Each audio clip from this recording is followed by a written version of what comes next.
Okumura est un perdant moche et insupportable, qui ne s'intéresse qu'aux filles d'anime. Cependant, sa vie entière change quand il tombe amoureux d'une fille otaku nerd et commence à faire des choses bizarres à l'école.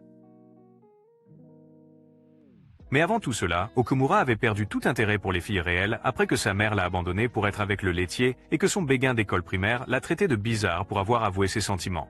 Maintenant, Okumura est un simple dévoué qui dirige un club de manga juste pour regarder sa waifu 2D préférée, Liliel. Cependant, un jour, une fille nommée Ririsa est entrée et a demandé à devenir membre du club.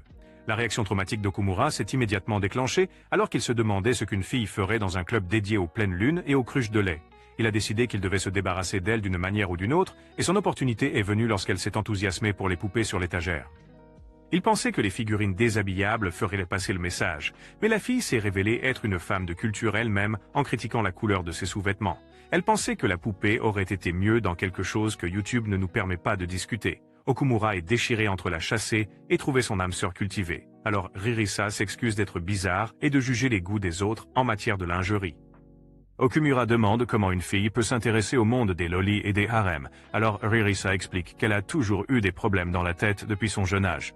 Après avoir vu à quel point elle est timide, Okumura essaie d'encourager son amour pour Liliel jusqu'à ce que Ririsa affirme que personne n'aime la bombe fictive plus qu'elle. Okumura se moque de l'idée, alors Ririsa lui dit d'essayer, expliquant qu'elle a l'habitude de s'insérer elle-même dans les histoires, puisque aucun garçon ne veut s'insérer en elle. Ririsa souhaite être Liliel elle-même pour pouvoir aussi faire tourner les têtes et provoquer des pénuries de mouchoirs à minuit. Okumura n'arrive pas à croire qu'il a vraiment de la concurrence. Cependant, la fille est juste une dimension de trop pour lui. Soudain, Ririsa remarque le film à l'écran et commence à s'extasier. Okumura oublie qu'il est censé la mettre dehors et laisse son démon otaku intérieur prendre le contrôle de son corps. Ils finissent par regarder des scènes d'un des films de Liliel, écrits lorsque le film les fait culminer. Okumura réalise qu'elle est la fan parfaite de Liliel pour rejoindre le club, mais malheureusement, être en vie est un obstacle pour lui. À ce moment-là, Ririsa devient rouge de honte en demandant une faveur à Okumura. Elle explique qu'elle a un passe-temps bizarre qu'elle n'a jamais partagé avec personne et elle a peur d'être une plus grande excentrique que lui. Okumura lui assure que si l'historique de son navigateur était jamais divulgué, le FBI l'arrêterait, donc il ne pourrait jamais la juger pour ses passions. Okumura est surpris de l'encourager réellement, mais il est trop tard, et Ririsa a un regard suspect dans les yeux. Elle court vers son sac et sort ses collections de cosplay, expliquant qu'elle veut créer ses propres cosrooms. Okumura crie de choc et demande si elle veut vraiment s'habiller comme ça, mais Ririsa lui rappelle de ne pas juger les siens. Elle continue en expliquant que son obsession étrange a commencé quand elle était enfant, mais elle a pensé que les services de protection de l'enfance pourraient arrêter ses parents, alors elle l'a gardée secrète pendant longtemps. Cependant, lorsqu'elle est allée à son premier événement en personne, elle a vu beaucoup d'autres filles comme elle et a réalisé qu'il était acceptable pour les filles de parler de ces choses aussi, alors elle a accepté d'y retourner quand elle est entrée au lycée. Maintenant, Ririsa est fière de son penchant pour le déguisement et espère un jour créer une cosroom avec Liliel elle-même. Okumura s'excuse de l'avoir jugée et lui demande de quoi elle a besoin, alors elle lui demande s'il l'aidera à prendre des photos d'elle quand elle rejoindra le club. Okumura demande pourquoi il doit subir cette torture. Alors elle explique qu'elle ne serait pas à l'aise avec un inconnu qui pourrait s'avérer être un pervers, donc elle préfère faire confiance au genre de pervers avec lequel elle est à l'aise, quelqu'un qui aime aussi Liliel.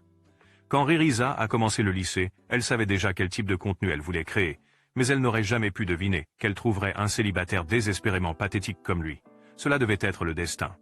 Maintenant que toutes les étoiles se sont alignées pour elle, elle demande à Okumura si elle peut rejoindre le club. Et bien qu'il se souvienne que cela n'a été qu'un club de garçons jusqu'à présent, il accepte de la laisser entrer pour la culture.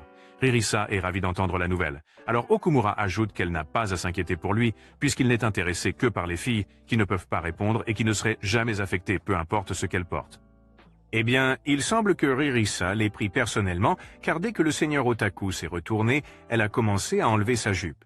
Okumura exige de savoir pourquoi elle agresse ses yeux, mais elle explique innocemment qu'elle veut déjà lui montrer un de ses costumes.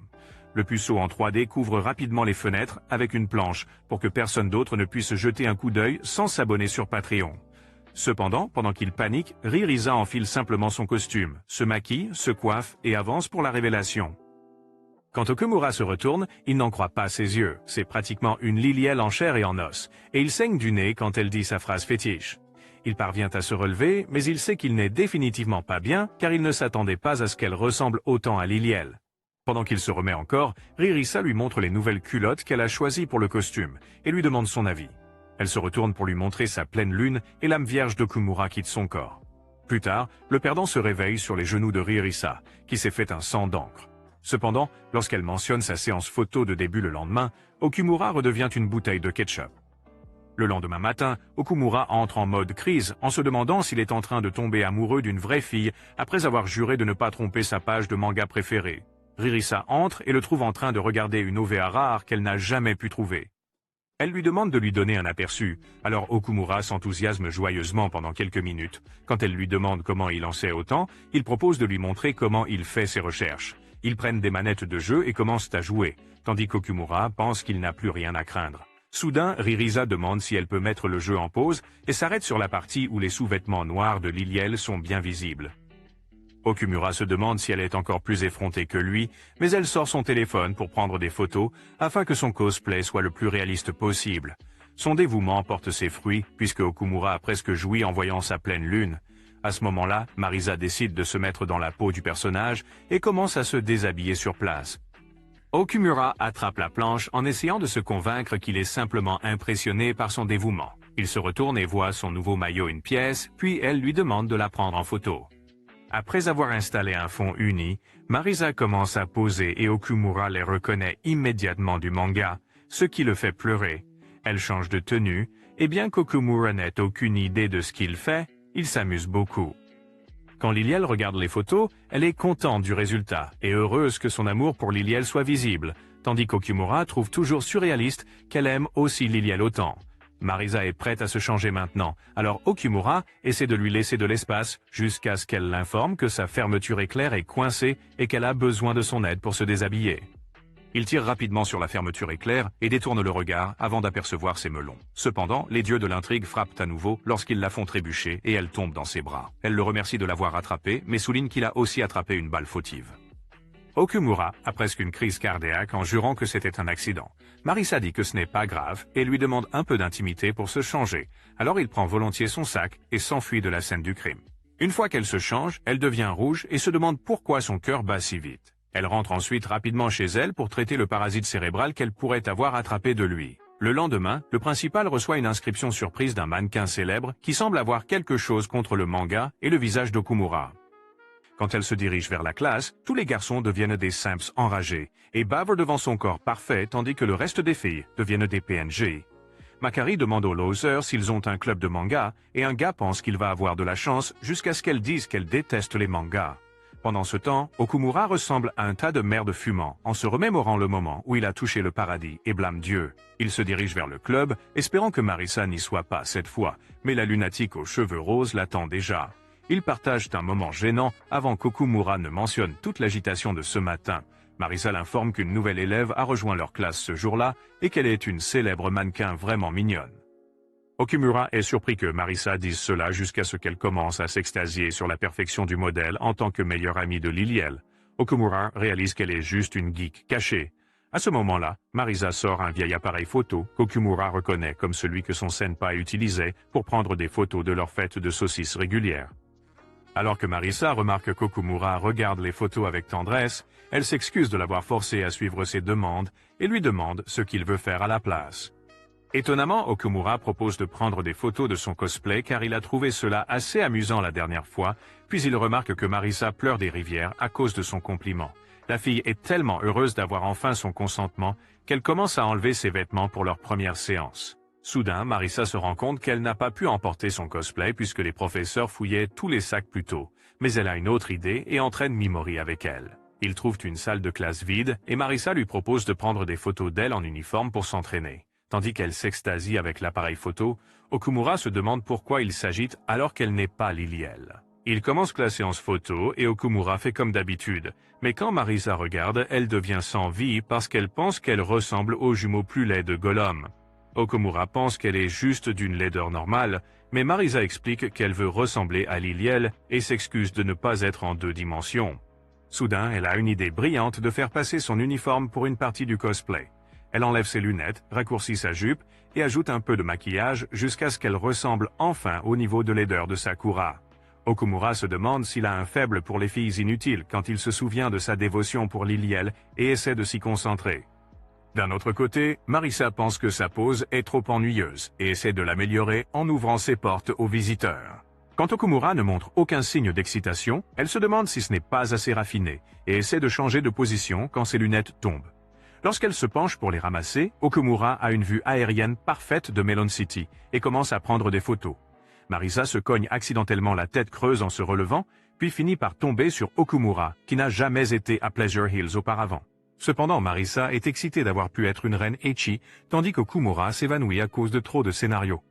Ensuite, Marissa regarde les photos et devient rouge de honte en réalisant qu'elle ne portait pas de sous-vêtements de cosplay parce qu'il y a une différence. Elle exige qu'il supprime toutes ses photos lorsqu'une annonce appelle Marissa au bureau de la faculté. Marissa sort en courant pour s'en occuper, tandis qu'Okumura décide de garder certaines des photos pour les souvenirs dont il aura besoin chaque nuit. Pendant ce temps, tous les mâles bêta se rassemblent autour de Mimori, alors qu'elle entre dans le bâtiment du club. Ils essaient d'étouffer la pauvre fille avec l'odeur de leur désespoir quand la seule autre porteuse de jupe renverse accidentellement de l'eau sur elle. Embarrassé, Makari s'enfuit pour être seul et en même temps, Okumura en a assez d'être seul. Il entend le vacarme dehors et va voir ce qui se passe quand Makari tombe sur le club de manga. Okumura sort en trombe et reconnaît Makari de son enfance. Alors elle lui saute dans les bras pour mieux sentir ce déodorant Axe. Pendant que Makari renifle, elle se souvient qu'il y a 5 ans, elle avait demandé à Okumura s'il avait un béguin pour quelqu'un et le petit idiot avait proclamé son amour pour Liliel puisqu'elle ne pourrait jamais lui faire de mal. C'est pourquoi Makari détestait le manga. À présent, les admirateurs continuent de la chercher dans les couloirs, alors Okumura ferme la porte et bloque la fenêtre pour éviter d'être traitée de traître. Il lui demande ensuite pourquoi elle l'a soudainement enlacé et elle dit qu'elle espérait le rendre raide. Mais il lui demande pourquoi c'est elle qui est mouillée. Elle fait comme si de rien n'était et demande si elle peut sécher ses vêtements là, alors qu'Okumura plonge sa tête dans son manga, elle enlève chaque couche de ses vêtements. Okumura lui dit d'arrêter de faire n'importe quoi et de garder ses sous-vêtements, mais quand elle lui dit qu'il peut regarder, elle lui montre un aperçu de ses bonnets B. Pendant qu'il panique, elle s'allonge sur le canapé en espérant faire une sieste, alors elle lui demande s'il aimerait se joindre à elle. Makiri aime taquiner le pauvre perdant et lui demande s'il la trouve mignonne. Mais quand il dit qu'elle a toujours été mignonne, elle rougit et insiste sur le fait qu'elle est bien plus mignonne maintenant qu'elle est un mannequin célèbre. Alors qu'elle tripote ses couettes, Okumura dit qu'elle est comme la petite fille d'avant, ce qui la fait protester vivement. Surpris, Okumura laisse tomber son manga Liliel et glisse dessus jusqu'à se retrouver juste au-dessus de ses poumons externes. Elle le serre fort pendant qu'il essaie de partir, lui donnant le cauchemar ultime du retrait. Elle demande de rester en position encore un petit moment, alors Okumura commence à enlever sa veste, ce qui fait réfléchir Makiri puisqu'elle n'est pas prête à aller aussi loin. Cependant, Okumura la couvre simplement pour qu'elle n'attrape pas froid pendant qu'il implore le pardon de son manga Liliel. Makiri n'a jamais été traitée de laide sans mots, alors elle abandonne et remet ses vêtements. Elle lui demande alors s'il a un béguin pour quelqu'un, et bien que la première personne à laquelle il pense soit Ririssa, il affirme qu'il ne trompera jamais Liliel, se convainquant que Ririssa est apparu seulement à cause de son cosplay. Makiri attrape ses sacs en réalisant qu'il est toujours le même, et lui dit qu'elle le déteste. Plus tard, elle traîne sur le toit et se demande pourquoi elle ne lui dit pas simplement qu'elle a le béguin pour lui. Elle se souvient de la première fois où elle a été repérée comme mannequin et a accepté, pensant qu'Okumura l'aimerait enfin si tout le monde l'aimait aussi. Son manager a même demandé pourquoi elle a le béguin pour un tel minable alors qu'elle peut avoir qui elle veut, mais Makiri se souvenait comment Okumura l'avait protégée d'une bande de brutes. Guy pensait que ses cheveux étaient un raton laveur vivant. À cause de cela, elle s'est intéressée à son manga préféré et a coiffé ses cheveux pour ressembler à Liliel. Quand elle est se retournée au parc, elle a essayé de le faire jouer avec elle, mais il n'était pas du tout intéressé jusqu'à ce qu'elle mentionne le manga. Les autres garçons ont commencé à la courtiser dès leur jeune âge et Okumura était le seul à ne jamais lui prêter attention. C'est pourquoi elle est tombée amoureuse d'un mauvais garçon. C'est pourquoi elle a décidé qu'elle ne pouvait pas le trahir comme les autres filles en 3 dimensions avec un cerveau fonctionnel. Puisqu'il ne fait confiance qu'à un ange, elle a l'intention d'en devenir un pour lui et de travailler dur pour qu'il la remarque enfin. Makiri n'arrive pas à croire qu'elle ne vaut pas mieux que les idiots baveux qui la poursuivent, sauf que le sien est pour un solitaire misérable qui pourrait épouser une silhouette en carton. Soudain, elle remarque le club de manga depuis le toit et voit une fille s'approcher de lui. Ririssa commence sa routine de striptease tandis qu'Okumura bloque les fenêtres, en voyant Makiri courir pour enquêter. Lorsqu'elle arrive, elle fond en larmes, en voyant Okumura avec une fille en 3 dimensions après tout, et le traite de menteur et de tricheur. Cependant, Ririssa s'approche d'elle et lui demande si elle veut rejoindre son cosplay, la choquant. Quand Makiri regarde les affiches sur le mur puis Ririssa, elle se demande si Liliel est réelle après tout. Ririsa explique tout le charabia du cosplay à Makiri, qui pense que c'est la chose la plus bizarre qu'elle ait ressentie depuis l'historique de recherche d'Okumura. Elle se demande comment Ririsa n'a pas honte, mais à la surprise d'Okumura, Ririsa dit qu'elle se sent embarrassée, mais que son amour pour Liliel dépasse sa honte. Makiri n'y croit pas jusqu'à ce qu'elle voit le visage de pigeon d'Okumura et elle réalise que Liliel est vraiment le seul moyen d'atteindre son cœur. Ririsa lui demande si elle aimerait faire du cosplay avec elle, ce qui pousse Okumura à la prévenir de ne pas se faire d'illusions. Mais à sa surprise, Makiri accepte sans hésiter. Apparemment, Ririsa n'est pas la seule à être prête à faire des choses étranges pour celui qu'elle aime. En dehors de cela, Makiri se souvient comment Okumura a hésité avant de répondre à la question sur son béguin, ce qui signifie qu'il est possible que l'idiot tombe aussi amoureux du cosplay de Liliel. Quand Ririsa dit à Makiri qu'elle va se déguiser en Muriela, Makiri demande pourquoi elle doit être la meilleure amie de troisième roue, tandis qu'Okumura est impressionné qu'elle suive encore le manga. Makiri traîne Ririsa derrière un tableau blanc pour insister sur le fait de jouer Liliel, puisque c'est celle qu'Okumura aime, mais Ririsa est trop obtuse pour comprendre pourquoi. Makiri réalise qu'elle ne peut pas cacher ses sentiments, alors elle prétend simplement aimer Liliel à ce point. Comme c'est le seul mot de passe de Makiri, cela déverrouille son costume de Liliel directement de son corps. Cependant, quand Makiri voit les jugs de lait que cette fille a, elle se sent humble et se contente d'être la meilleure amie de troisième roue. Pour obtenir l'approbation, Makiri demande à Okumura s'il aime Muriela, mais elle n'était pas préparée à la séance intense de geek détaillant les raisons pour lesquelles les poitrines plates sont acceptables avec des derrières imposants. Malheureusement, Okumura reste fidèle à Liliel et ne voit Muriela que comme une sœur. Makiri est assez désespéré pour essayer la route de l'Alabama, alors Ririsa propose de prendre ses mesures pour un costume. Quand Makiri demande si cela prendra un mois pour le faire, Ririsa la rassure en lui disant qu'elle aura fini ce soir-là. Le lendemain matin, Makiri se rend au club de manga pour trouver Ririsa sous sa forme normale, demandant quelques mesures supplémentaires. Okumura explique nonchalamment que Ririsa est restée éveillée toute la nuit, d'où les cernes plus profonds que les abîmes de folie dans lesquels elle a sombré. Ririsa commence à divaguer sur l'importance d'obtenir les détails exacts, ce qui fait se demander à Makiri qui s'en soucie.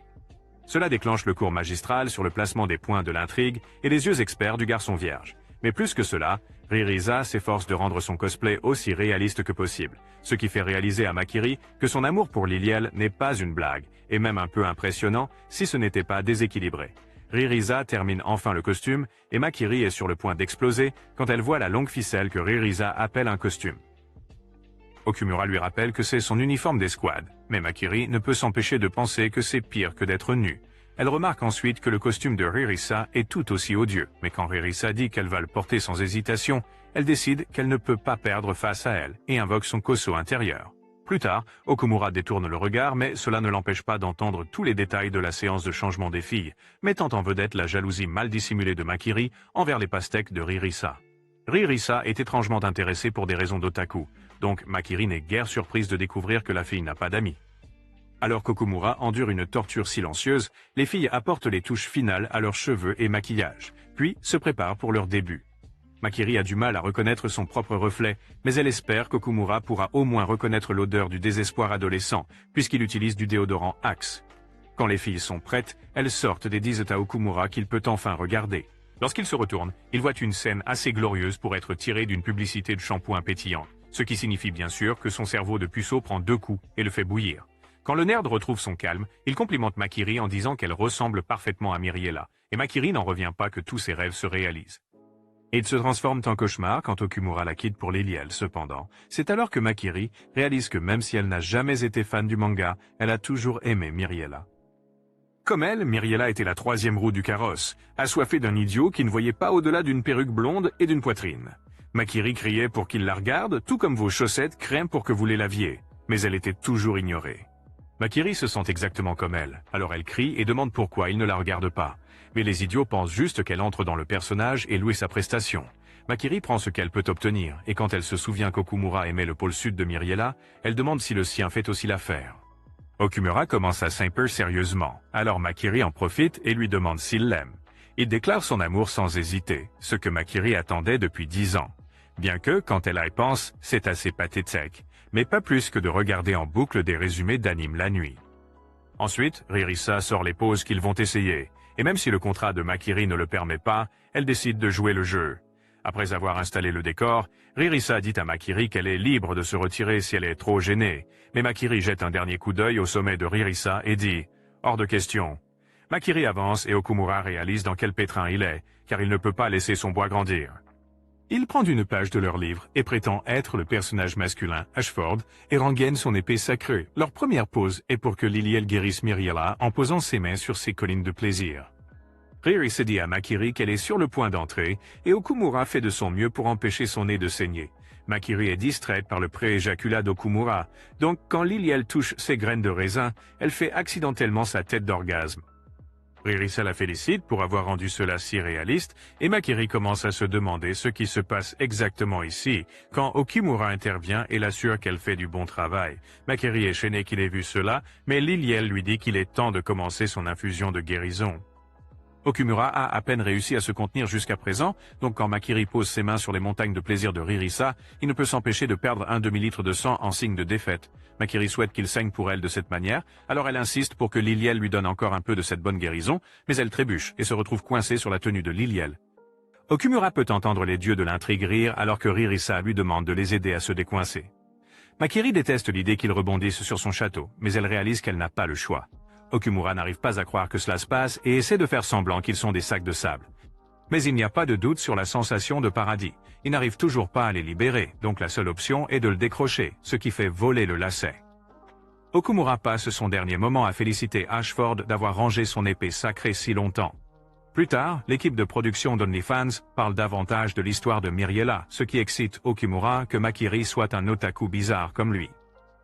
Elle essaie de le nier jusqu'à ce qu'elle entende à quel point il aime en parler avec elle et réalise qu'elle n'a jamais vraiment essayé d'aimer les choses qu'il aime. Pendant tout ce temps, le grand nerd était juste heureux que son ami d'enfance aime le même manga que lui.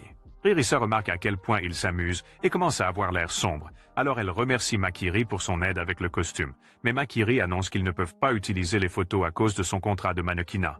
Le taux de sucre dans le sang de Ririssa chute drastiquement sur le coup, mais Makiri dit qu'elle comprend pourquoi ils aiment tant le cosplay et qu'elle ne serait pas contre le refaire. Alors qu'elle s'en va, elle réalise qu'elle a encore le temps de conquérir son homme, donc pas besoin de s'inquiéter. Après son départ, Ririssa se demande ce qu'était ce sentiment à part l'indigestion, mais Okumura la ramène à la réalité. Elle propose alors qu'ils assemblent enfin les photos pour un COSROM et les vendent au prochain événement. Comme elle s'est déjà inscrite à un, cela leur donne environ une semaine pour y arriver. Okumura propose d'aider avec le montage. Et bien que Ririssa lui assure qu'il n'a pas à le faire, il lui dit qu'ils le feront ensemble, puisque c'est ce qu'il a promis, et qu'ils s'amusent beaucoup de toute façon. Cette nuit-là, ils parviennent à échapper à la ronde de l'école, alors ils travaillent toute la nuit dans le club. Ils commencent, et Ririssa montre à Okumura les ficelles du métier. Mais selon ses calculs, cela prendra un temps fou pour faire 500 photos. Ririssa commence à paniquer, pensant qu'ils auraient dû commencer plus tôt. Alors Okumura lui prend la main et lui assure qu'ils peuvent y arriver ensemble.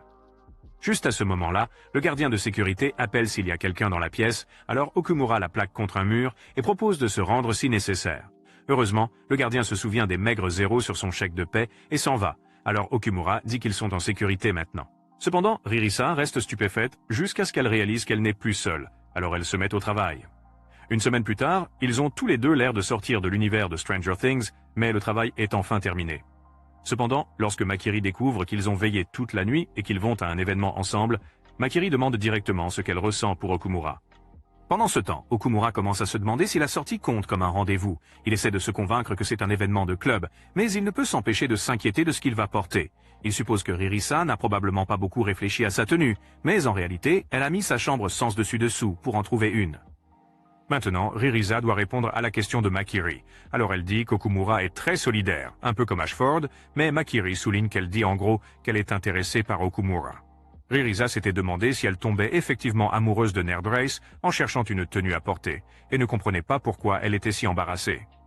Plus tard, Okumura arrive à la gare et continue de se tracasser pour sa tenue, s'attendant à ce que Ririssa arrive avec un look basique. Cependant, quand elle arrive, Okumura n'en revient pas de la trouver si séduisante sans ses lunettes et devient rouge. Ririssa s'inquiète de paraître ridicule, mais Okumura la complimente, choquée qu'elle ait autant de sens de la mode. Eh bien, elle ne l'a pas fait. Après avoir vu les tenues extravagantes en ligne, elle a fait la chose la plus sensée et a appelé Akari à l'aide. Akari a accepté d'aider le lendemain et l'a habillée d'une tenue qui la faisait ressembler à un être humain normal. Quand Ririssa l'a remerciée pour toute son aide, Akari a insisté sur le fait qu'elles étaient enfin quittes, puisque Ririssa avait fait un costume pour elle. Maintenant, Ririsa et Okumura sont les seuls dans le train, alors Okumura suggère qu'ils essaient de tuer le temps avant d'aller à l'événement. Ririsa commence à se sentir bête d'avoir trop réfléchi, car Okumura semble vraiment calme. Mais en réalité, Okumura est un caillot de sang près d'avoir un AVC. Maintenant qu'ils sont tous les deux habillés, ils ressemblent totalement à un couple et il essaie de rendre les choses moins gênantes au cas où Ririsa serait nerveuse à ce sujet. Comme un otaku, il essaie de briser la glace avec l'un de ses sujets de jeu de simulation de rencontre, comme le temps, mais il n'était pas préparé à ce que Ririsa ait réellement quelque chose d'important à dire à ce sujet. Il essaie à nouveau et demande si elle aimerait traîner quelque part. Mais quand ils arrivent au magasin de jeux, il n'est pas encore ouvert. Ils essaient ensuite un bar karaoké, mais cet endroit vient de fermer aussi. Okumura voit que Ririsa commence à avoir l'air sombre, alors ils essaient un café manga ensuite, mais il n'y a pas de salle disponible. Finalement, Ririsa l'arrête et révèle que ses pieds la font souffrir à force de marcher en talons. Alors qu'Okumura vérifie si ça va, il réalise que c'est de sa faute de l'avoir traîné partout sans s'en rendre compte. Ils restent tous les deux assis là sans rien faire, jusqu'à ce que Ririsa l'informe d'un épisode dérivé de Liliel qui a été diffusé la nuit dernière. Ils oublient bientôt leurs problèmes et commencent à s'enthousiasmer à nouveau pour Liliel, rendant Ririsa heureuse. Okumura s'excuse de ne pas avoir pu mieux s'occuper d'elle, mais elle insiste sur le fait qu'elle s'amuse toujours quand ils sont ensemble. Okumura réalise que les filles en 3 dimensions ne sont peut-être pas si mal si elles sont comme Ririsa, jusqu'à ce qu'il se rende compte que c'est juste son bâton de viande en 3 dimensions qui parle. Ririsa remarque qu'il est presque l'heure de l'événement, alors il se dirige vers la salle pour s'installer. Okumura est assez déçu par la taille, mais quand Ririsa essaie de le rassurer en disant que c'est l'un des grands, elle commence à s'agiter de nervosité. Lorsqu'ils arrivent à leur stand, Okumura propose de mettre en place leur matériel, jusqu'à ce que Ririsa annonce qu'ils n'en ont pas, parce qu'elle a oublié d'imprimer les couvertures ou les affiches. Okumura essaie de contrôler ce tic nerveux quand Ririsa fait remarquer la salle de cosplay de leurs voisins, qui semble bien faite, contrairement à leur couverture vierge. Pour aggraver les choses, elle a écrit les titres sur les DVD, ce qui les rendait encore plus suspects. Juste à ce moment-là, leur voisine, Majino, s'approche pour les saluer, et Ririsa est surprise de la voir cosplayer un personnage si récent. Majino demande ce qu'ils vendent, alors Ririsa explique qu'ils sont des débutants, donc ils ont oublié plein de choses. Quand Ririsa dit que c'est une cosroom de Liliel, Majino est choquée par le choix ancien et conseille qu'elle n'attirera pas beaucoup d'attention si elle ne fait pas du cosplay de personnages actuels. Cependant, Majino la rassure en disant que la première fois de tout le monde est toujours nulle, mais qu'elle peut s'en sortir si elle est une bonne vendeuse.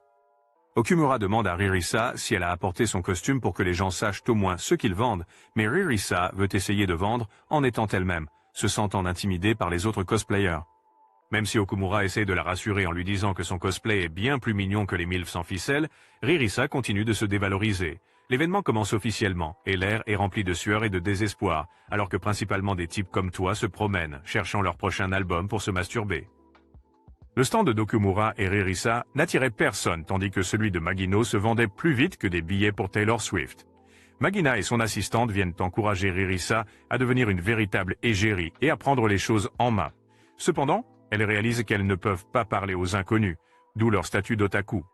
Un client finit par se présenter au stand, mais commence à hésiter quand Ririsa dit que c'est un cosplay de Liliel, qui est apparemment usé et fait. Okumura réalise soudain que s'ils ont un client, ils verront du contenu de Ririsa qui pourrait provoquer des saignements de nez, et il commence à ne pas aimer l'idée. Il se sent soulagé quand le client s'éclipse et commence presque à espérer que personne n'achète chez eux.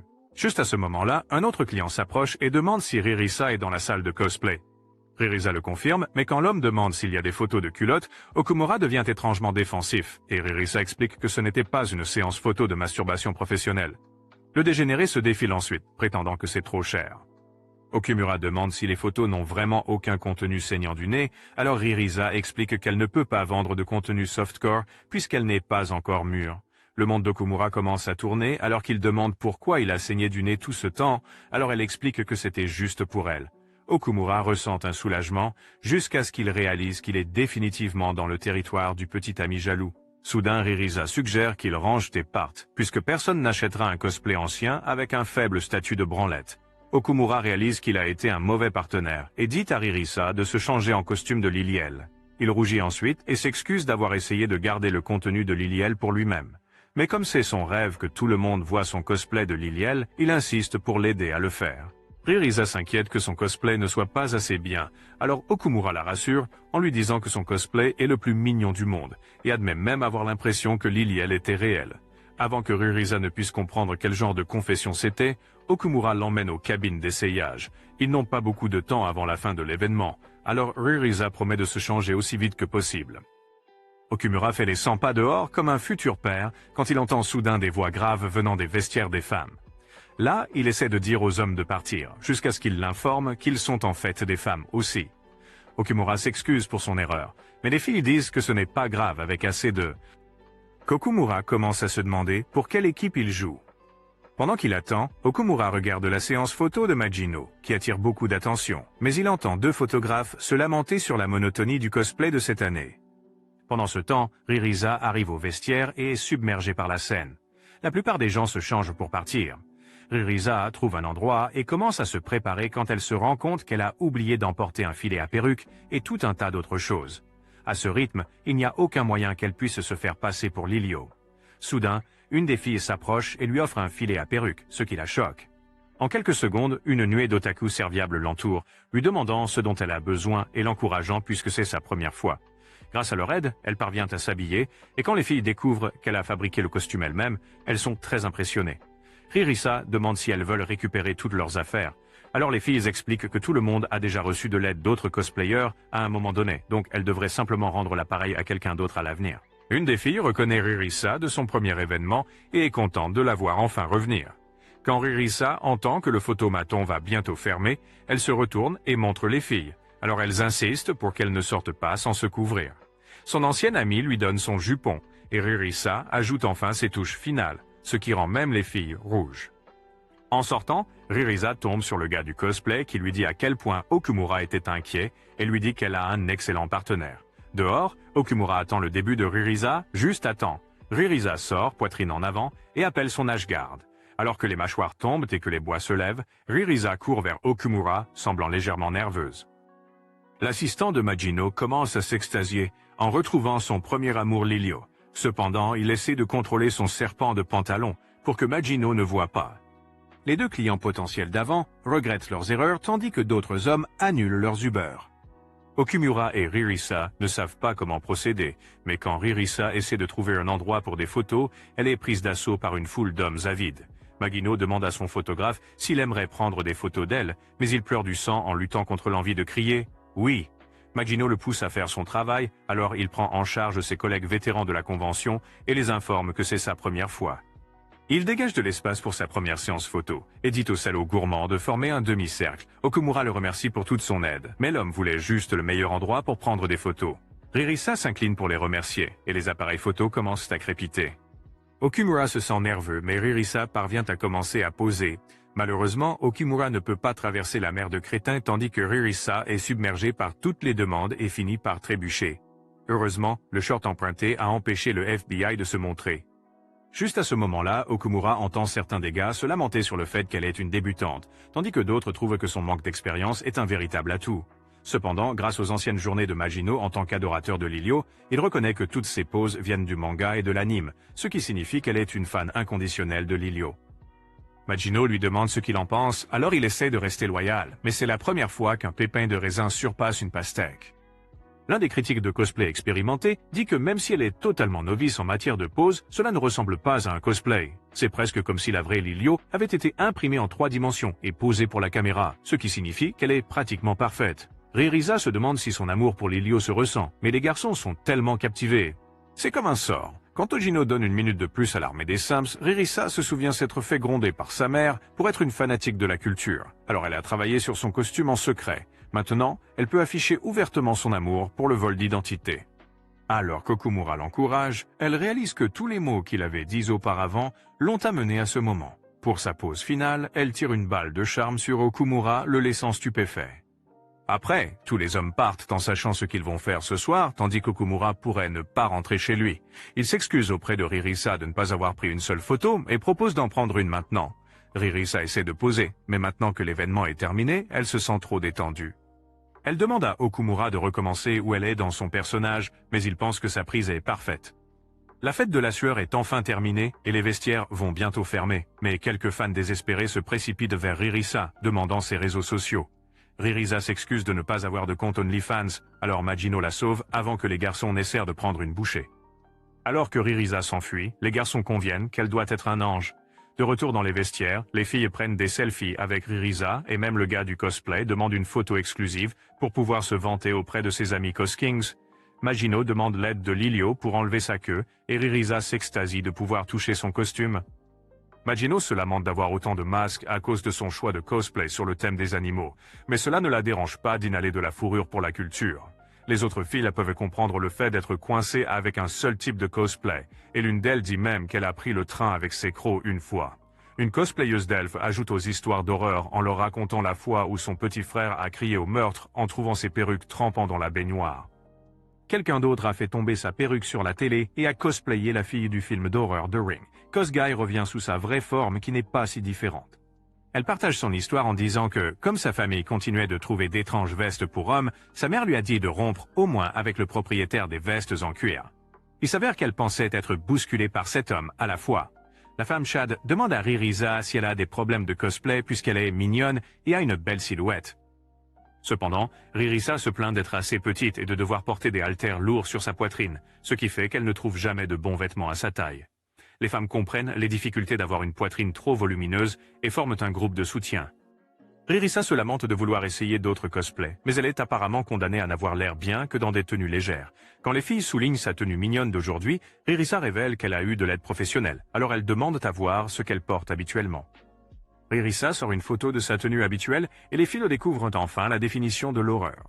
L'histoire se termine sans que personne ne lui dise la vérité. Ririsa se souvient du short qu'elle a emprunté et demande la dame elfe, mais quand les filles disent qu'elle est déjà partie, Ririsa commence à paniquer. Elles lui disent qu'elle peut simplement le garder, mais Ririsa insiste pour le rendre. Avant de partir, elle remercie les filles pour toute leur aide, alors Magino dit qu'elle espère qu'elles se verront au comiquette d'été. Ririsa jette un dernier regard aux filles et s'incline avant de partir en courant avec ses nouveaux rêves de comiquette d'été. Okumura attend Ririsa à la gare, mais quand elle arrive, elle commence à crier pour la dame elfe. Quelques dames inquiètes commencent à crier pour les dames elfes avec elle, et Okumura n'en croit pas ses yeux. Finalement, la dame elfe apparaît sous sa forme normale et demande si Okumura est son partenaire. Elle dit ensuite à Ririsa de se taire parce qu'elle travaille dans un bureau à proximité. Ririsa lui tend nerveusement le short qu'elle aurait pu garder. Alors la dame demande comment s'est passé l'événement. Ririsa dit qu'elle a tout raté. Alors la femme dit que tout le monde le fait, et même Maruya a vendu 0 DVD le premier jour. Ririsa dit que Mayura était son inspiration et demande où elle était aujourd'hui. Cependant, la dame elfe lui dit tristement qu'elle ne va plus aux événements de cosplay. Okumura se demande ce qui a pu se passer. Alors la femme dit que les choses sont compliquées quand on a un travail, ce qui lui rappelle de retourner au sien. Ensuite, le couple rentre chez lui et Okumura demande si Mayura était la cosplayeuse dont elle lui avait parlé. Quand Ririsa le confirme, Okumura se demande comment il peut lui remonter le moral. De manière surprenante, Ririsa lui dit de ne pas s'inquiéter, déterminée à croiser Maruya lors d'un futur événement avec ses nouveaux amis. Elle lui dit ensuite qu'elle a pour objectif d'aller au comiquette d'été et de continuer à améliorer ses cosrèmes. Alors Okumura réalise qu'il n'a pas du tout besoin de s'inquiéter. Elle est encore plus obsédée par les filles en 2D que lui. Après un moment de silence, Ririsa demande s'il va l'aider, surprenant Okumura. Elle explique qu'elle n'en serait pas là sans son aide, ce qui le fait rougir. Elle va plus loin en expliquant à quelle vitesse son cœur bat quand il est là, se souvenant des fois où il a envahi son espace personnel. Okumura continue de rougir en réalisant qu'ils partagent les mêmes sentiments.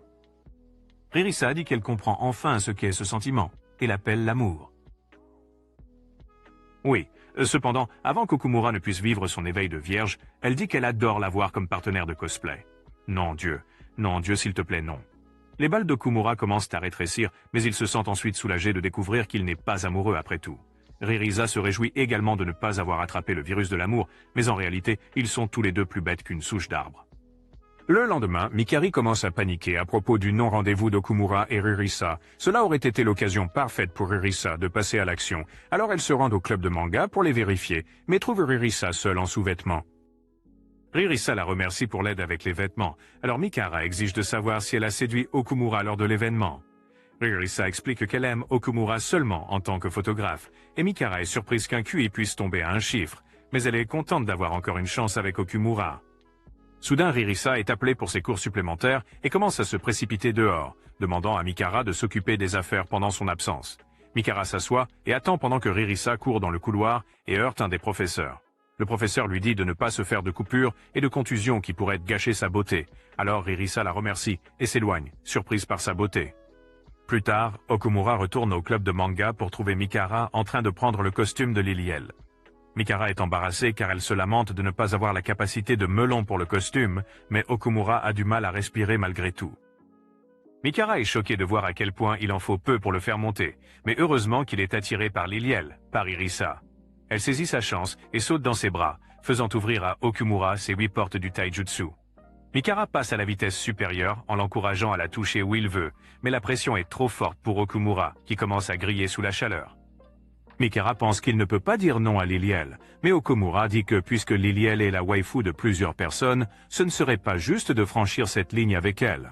Mikara trouve son idiotie un peu attachante, mais elle aimerait qu'il ressente cela pour elle à la place. À ce moment-là, Ririsa revient et trouve Okumura et Mikara se tenant par la main. Et bien qu'ils essaient d'expliquer ce qu'elle voit, elle gifle Okumura pour prendre sa place. Mikara devient timide car elle pense qu'elle n'est pas une bonne Liliel, mais Ririsa dit qu'elle peut être n'importe quel personnage qu'elle veut puisque c'est la meilleure partie du cosplay. Okumura intervient et lui dit que même les poitrines plates ont une solide base de fans tant que tes pieds sont mignons. Mikara est touchée par leurs mots, parce que ce sont les mots d'otaku écervelés. Ririsa dévoile alors son côté cultivé en essayant de regarder sous la jupe de Mikara. Plus tard, Okumura rencontre Ojino, voulant améliorer ses compétences pour le prochain événement. Ojino est honoré d'être considéré comme un maître dans son art, mais en réalité, Okumura ne connaissait personne d'autre. Les deux gars se dirigent vers un studio à thème japonais. L'environnement est l'une des premières étapes pour une bonne photo et essentielle pour vendre suffisamment de copies. Majino apparaît dans son kimono, qui est trop serré pour qu'elle vérifie ses gâteaux de riz, alors Ojino se précipite pour les vérifier à sa place, tandis qu'Okumura est ébloui. Ojino l'accueille à leur séance, et Okumura la remercie de le laisser assister, mais elle est heureuse de partager son travail avec suffisamment de garçons munis de cartes de crédit. Ojino commence sa leçon et dit à Okumura de faire attention au timing et à la mise au point. Ce sont des domaines que même Photoshop ne peut pas corriger. Ensuite, il y a le thème de la séance, qui nécessite qu'ils réfléchissent à ce qu'ils veulent montrer aux spectateurs. Il est temps de commencer, alors Ojino et Okumura commencent à cliquer pendant que Majino prend ses pauses. Après, ils comparent les photos et Ojino le traite de total débutant alors qu'il sort son chef-d'œuvre, qui a capturé le moment où Majino a pensé à quelque chose de coquin. Ils continuent à s'exercer et Majino leur offre ses meilleurs angles. Quand elle regarde les photos d'Okumura, Ojino lui dit qu'il a eu un bon professeur, mais elle éclate sa bulle en disant qu'elle ressemble déjà à celle d'Ojino. Elle demande ensuite à Okumura s'ils peuvent commencer à prendre des photos plus osées. Alors Okumura lui dit que c'est d'accord si elle est à l'aise avec ça. Majino prend la première pose, mais Okumura n'est pas habitué à regarder ce genre de contenu avec les lumières allumées. Ojino peut évidemment comprendre, mais il assure à Okumura qu'ils aident seulement leur partenaire de cosplay à réaliser leurs rêves. Majino demande soudainement si Okumura a un béguin pour Liliel, ce qui expliquerait pourquoi il a peur de la tromper. Mais Okumura nie les allégations et dit qu'il est juste mal à l'aise. Majino lui conseille de ne pas refouler ses sentiments afin de renforcer ses relations avec les gens.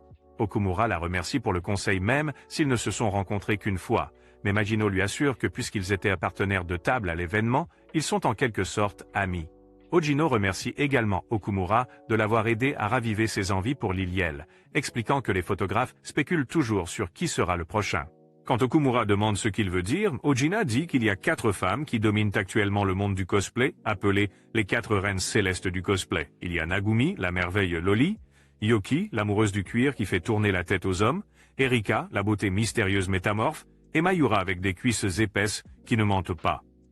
Majino dit qu'il y a plus que 4 grands cosplayers, alors Okumura demande à propos de la retraite de Mayura. Ojino confirme que Mayura n'a pas été vue depuis le Comiket d'été de l'année dernière, donc tout le monde veut savoir qui prendra sa place. Quand Ririsa est apparu, Ojino s'est rappelé du choc qu'il a ressenti la première fois qu'il a vu Mayura, et la plupart des autres nosebleeders ont ressenti la même chose. C'est alors qu'Ojino annonce la rivalité, qui serait moins excitante si Okumura restait un mauvais photographe. Okumura se souvient de ce moment de l'événement, et réalise pourquoi les gens continuaient à l'appeler le partenaire de Ririsa. Maintenant, ils réalisent qu'ils forment une équipe et qu'ils doivent se diriger ensemble vers la ligne d'arrivée. Ojino réalise que Ririsa est son vrai nom, mais il promet de garder son secret jusqu'à la tombe tant qu'elle apparaît au prochain événement de cosplay. Le lendemain, le conseil des élèves se réunit et accepte de rétrograder un club en faveur d'un autre qui se porte mieux. Pendant ce temps, Okumura montre à Ririsa sa nouvelle collection de matériel pour se masturber tard dans la nuit.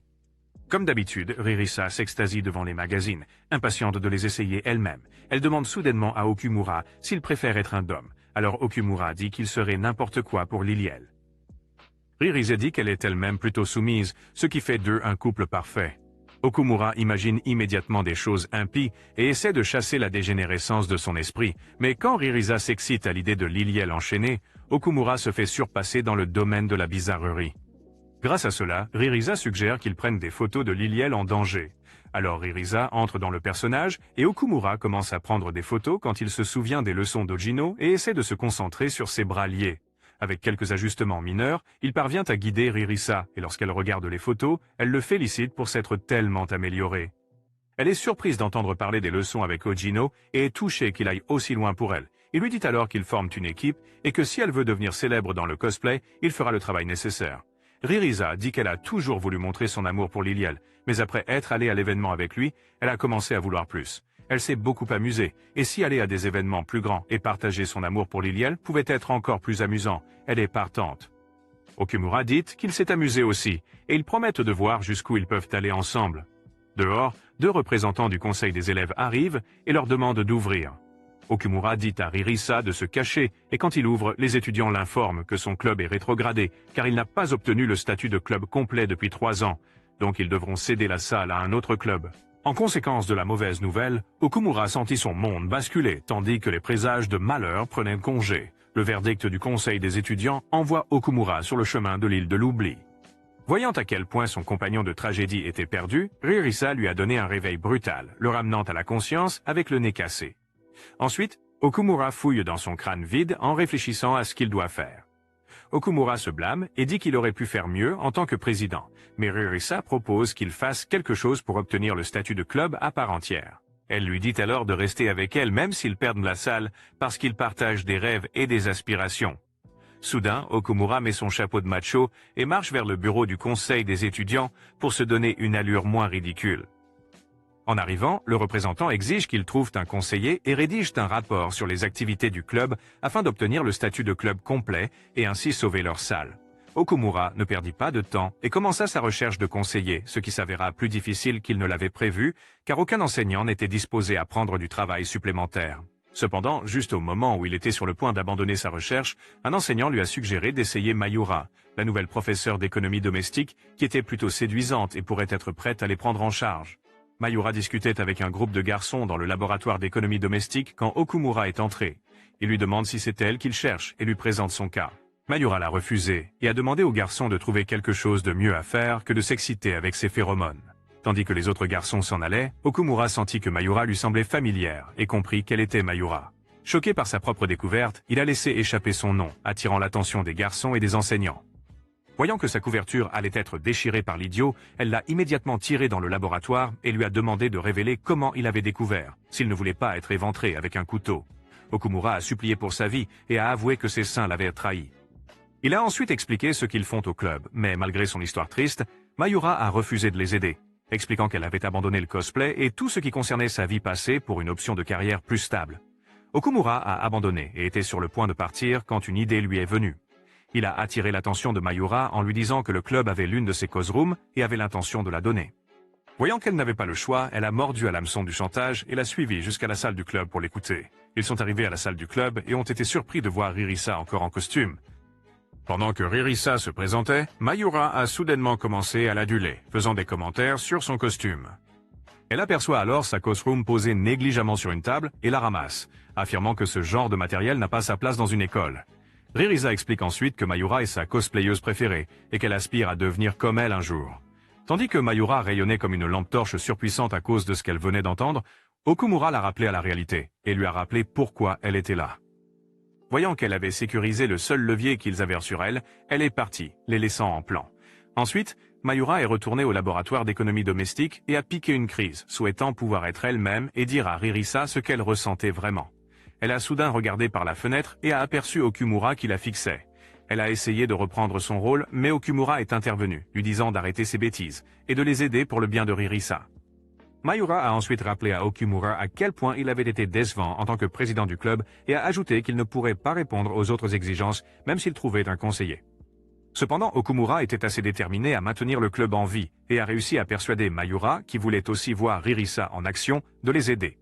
En raison de la nature des affaires désagréables dans lesquelles ils avaient été impliqués, Okumura et Ririsa ont conclu qu'il serait préférable de proposer une activité conviviale pour le public qu'ils incluraient dans leur rapport. Okumura prend un carnet de croquis et décide de dessiner un manga sur Liliel, tandis que Ririsa l'encourage. Puis Mayura intervient et voit Okumura travailler sur son carnet de croquis. Curieuse de voir son travail, elle jeta un œil au dessin d'Okumura et découvrit que ses compétences artistiques faisaient passer les enfants de maternelle pour des Picasso. Les dames lui remontèrent le moral pour être totalement inutiles et Mayura leur remit un flyer annonçant un service communautaire où ils pouvaient faire du bénévolat pour lire des mangas aux enfants. Le lendemain, le duo est allé au service communautaire et a eu la plus grande surprise de leur vie quand ils ont été ignorés par les enfants. Sur le chemin du retour, frustré, Okumura a soudain eu une idée pour le lendemain. Le jour suivant arrive et Ririsa est allé à l'école déguisée en Liliel et Okumura armé de son appareil photo. Les enfants étaient émerveillés et ne pouvaient pas détacher leurs yeux de Ririsa jusqu'à ce qu'ils aient fini de lire pendant qu'Okumura prenait des photos. Sur le chemin du retour, Okumura a parcouru les photos en espérant qu'elles seraient suffisamment bonnes pour rédiger un rapport tandis que Ririsa boudait. Le lendemain, lorsque Mayura a rencontré ses disciples en quête de sagesse pour voir jusqu'où ils étaient allés, elle a eu une surprise lorsque Ririsa a dit qu'il ne soumettrait pas le rapport. Surprisés d'entendre leur nouvelle décision, Mayura leur a demandé quel était le plan puisqu'ils devaient soumettre quelque chose pour leur rapport. Ririsa a dit qu'ils avaient décidé de ne pas soumettre leur rapport parce qu'ils aiment le cosplay et ne voyaient aucune raison de le cacher au public. Tandis que Mayura essayait de leur rappeler ce qui était en jeu, Ririsa a annoncé qu'ils avaient l'intention de signaler leur participation à un grand événement de cosplay qui aura lieu la semaine suivante. Mayura leur a conseillé de soumettre le rapport et de garder le reste secret car ils feraient face au peloton d'exécution si cela devenait public.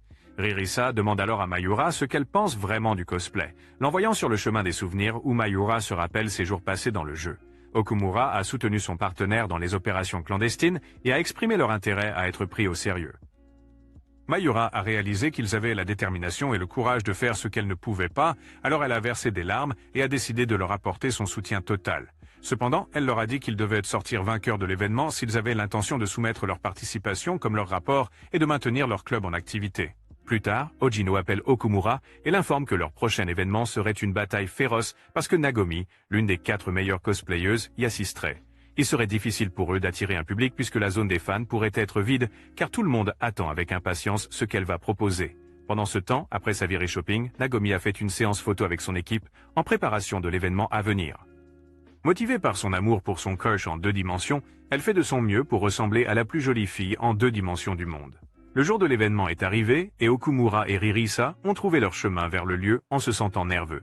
Tandis qu'Okumura se plaignait d'obtenir des photos suffisamment bonnes pour mettre dans leur rapport, Ririsa lui a demandé de la rassurer comme il l'avait fait lors du dernier événement.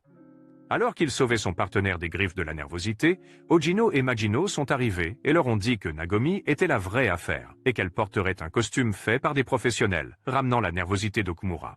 Les filles sont parties se changer. En chemin vers la loge, les filles ont rencontré Nagomi et son équipe. Tandis que Ririsa était éblouie, Nagomi s'est approchée d'elle et a demandé si elle était la Liliel dont tout le monde parlait.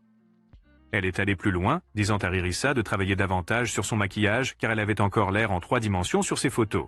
Ensuite, Ririsa a demandé quel personnage Nagomi jouerait, mais a été surprise car elle ne le savait pas. Ririsa était sur le point de lui demander comment elle parvenait à jouer le rôle d'un personnage dont elle ne savait absolument rien quand un des membres de son équipe lui a rappelé qu'elle jouerait Takola. Nagomi a ensuite donné une leçon condescendante en expliquant qu'en tant que professionnelle, elle n'a pas besoin de connaître grand-chose sur le personnage qu'elle joue. Contrairement à Ririsa, elle ne fait du cosplay que pour se rapprocher autant que possible de son crush en 2 dimensions. Avant que Ririsa ne puisse dire autre chose, Nagomi s'éloigna, lui conseillant ainsi qu'aux autres débutants de rester à l'écart lorsque le spectacle commence. Tandis que Ririsa se noyait dans l'auto-apitoiement, un des membres de l'équipe de Nagomi s'excusa en son nom. Plus tard, Majino et Ririsa rencontrèrent de vieilles connaissances qui furent assez surprises de revoir Ririsa, mais elles n'étaient pas d'humeur à bavarder amicalement.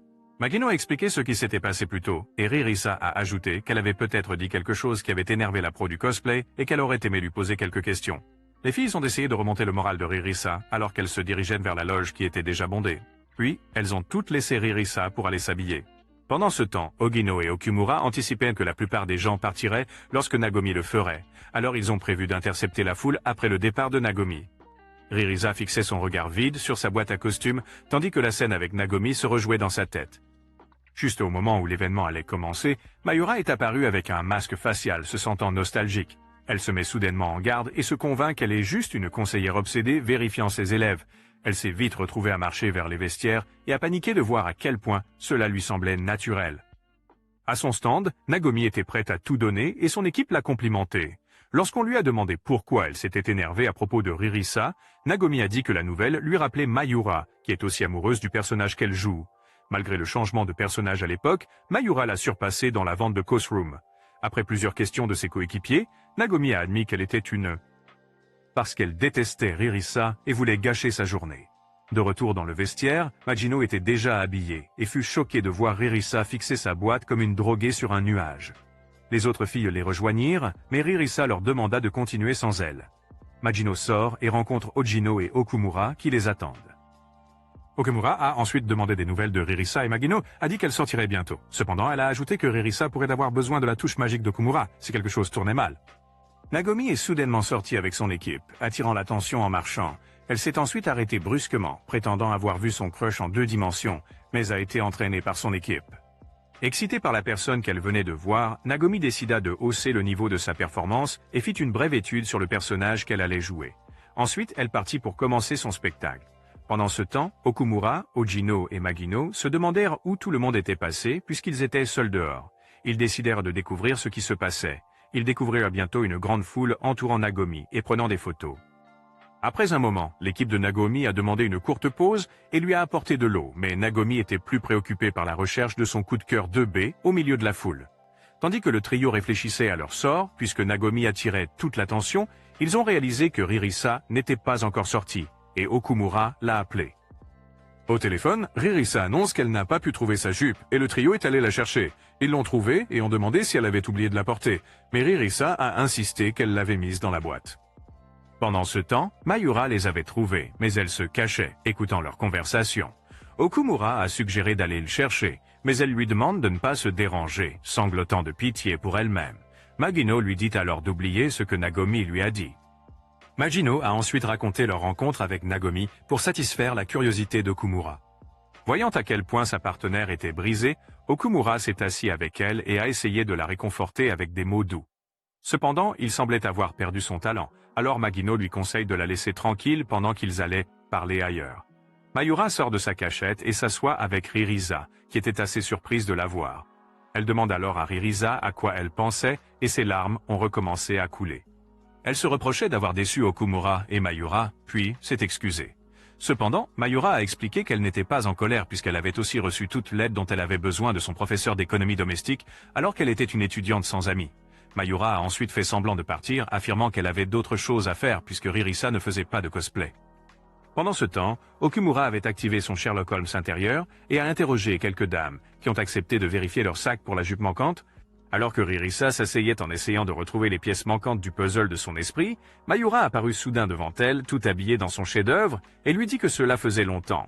Surpris que Mayura se souvienne encore d'elle, Ririsa raconta à nouveau son histoire triste et demanda pourquoi Mayura avait arrêté de faire du cosplay. Mayura expliqua qu'elle voulait être quelqu'un d'autre et qu'elle ne faisait du cosplay à nouveau que parce qu'elle voulait aider Ririsa. Mayura a donné un câlin à Ririsa et c'est là qu'elle a découvert que Mayura était son enseignante. Mayura a fait taire Ririsa avec un doigt avant qu'elle ne puisse surréagir et l'a aidée à croire en elle-même et en son partenaire, qui se précipitait sur les lieux en tenant sa jupe manquante. Elle n'en croyait pas ses yeux quand Okumura lui présenta la jupe et lui rappela ce qu'elle aimait faire tandis que la fille, qui avait pris la jupe par erreur, s'excusait. Il lui fit un discours d'encouragement, lui rappelant qu'il la soutenait toujours, non pas parce qu'elle était Liliel, mais parce qu'elle était Ririsa. Les vannes de Ririsa s'ouvrirent à nouveau alors qu'elle écoutait. Magino et Ojino sont entrés, exprimant leur soulagement de voir que la jupe avait été retrouvée. Magino a annoncé que le tournage de Nagomi sera bientôt terminé, ainsi que le spectacle. Donc Ririsa ne pensait pas pouvoir se rencontrer, car il faut environ 1 heure pour enfiler son costume. Mayura est sortie de sa cachette, envoyant Okumura et Ojino à Fantasy Island. Puis elle demande si Ririsa avait l'intention de jeter les efforts de son partenaire comme une couche souillée, mais Ririsa a déclaré qu'il n'y avait pas de temps pour se préparer. Mayura a décidé de lui gagner du temps en faisant une performance de retour d'entre les morts à l'arène. Pendant que Nagomi volait la vedette à l'extérieur avec ses poses impressionnantes, Ojino et Okumura a délibéré sur la façon de prendre quelques clichés de leurs cosplayers amateurs avant que les participants ne disparaissent comme des boissons gratuites à une fête de mariage. La direction de Nagomi lui a fait signe qu'il était temps de partir, mais elle voulait plus de temps en espérant que son béguin la remarque avant que sa batterie sociale ne s'épuise. Cependant, elle se fait sermonner sur le fait qu'elle n'appartient plus à la Ligue des débutants et qu'elle doit agir en conséquence. Sentant que Nagomi terminait sa séance, Ojino et Okumura décidèrent qu'il était temps d'agir, car il semblait que les gens pouvaient aussi sentir la fin approcher. Mayura fait son entrée et Ojino annonce soudainement sa présence. L'entrée de Mayura, revenu d'entre les morts, a fait haleter les fans comme s'ils venaient de voir un fantôme faire du karaoké. Son arrivée a surpris les fans ainsi que sa rivale acharnée, Nagomi. En quelques secondes, Mayura a attiré la foule comme un aimant chargé. Nagomi était furieuse d'avoir enfin un adversaire digne de ce nom, et elle est devenue désespérée de garder son